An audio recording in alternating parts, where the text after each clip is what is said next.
പോകുന്നെന്നും ഞങ്ങൾ വിചാരിച്ചില്ല. നന്നായിട്ട് നീന്തലൊക്കെ അറിയാതെ രക്ഷപ്പെട്ട് എവിടെയെങ്കിലും ഇരിപ്പുണ്ടായിരിക്കും. മഴക്കാല പൂർവ്വ ശുചീകരണം കഴിഞ്ഞ ഒരു പതിറ്റാണ്ടിനിടയിൽ ഈ സംസ്ഥാനത്ത് ഏറ്റവും ദയനീയമായി പരാജയപ്പെട്ട വർഷമാണ്. ഈ ഭരണകൂടത്തിന്റെ സ്ഥിരാകേന്ദ്രത്തിൽ നിങ്ങളുടെ മൂക്കിന് താഴെ 10 ദിവസമായി വെള്ളം കെട്ടിക്കിടക്കുന്ന സ്ഥലമുണ്ടല്ലോ, ഒരാൾ തിരിഞ്ഞു നോക്കിയിട്ടില്ല. ഒരാൾ.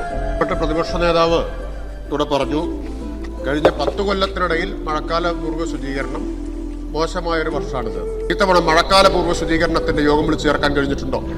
എന്താ കഴിയാതിരുന്നത്? ഇലക്ഷൻ കമ്മീഷൻ പറഞ്ഞു മന്ത്രിമാരും ജനപ്രതിനിധികളും ഇത്തരം യോഗങ്ങൾ വിളിക്കാൻ പാടില്ല. പിന്നെ വെള്ളം കയറിയതിനെ കുറിച്ച് പറഞ്ഞു. ഡൽഹിയിൽ വെള്ളം കയറി, ദുബായിൽ വെള്ളം കയറി, ഇപ്പൊ ന്യൂയോർക്കിൽ ഈ കഴിഞ്ഞ ആഴ്ച വെള്ളം കയറി. സാറേ, ഇങ്ങനെ മഴ പെയ്താൽ ലോകത്ത് എല്ലായിടത്തും വെള്ളം കയറുന്നുണ്ട്. ഞാൻ പറഞ്ഞ അഭിപ്രായം മന്ത്രി അടിവരയിട്ടു. മഴക്കാല പൂർവ്വ ശുചീകരണം നടന്നില്ല. തെരഞ്ഞെടുപ്പ് പ്രഖ്യാപിച്ചിട്ട് എത്ര നാളായി? തെരഞ്ഞെടുപ്പ് കാലത്ത് ഇതൊക്കെ നടക്കില്ല എന്ന് ആർക്കാ അറിയാൻ പാടില്ലാത്തത്? അത് അഡ്വാൻസ് ആയിട്ട് ചെയ്യേണ്ട ഉത്തരവാദിത്തം ആർക്കാണ്? യോഗം കൂടുന്നതല്ലോ, നിങ്ങൾക്കൊരു സിസ്റ്റം ഉണ്ടാവണ്ടേ?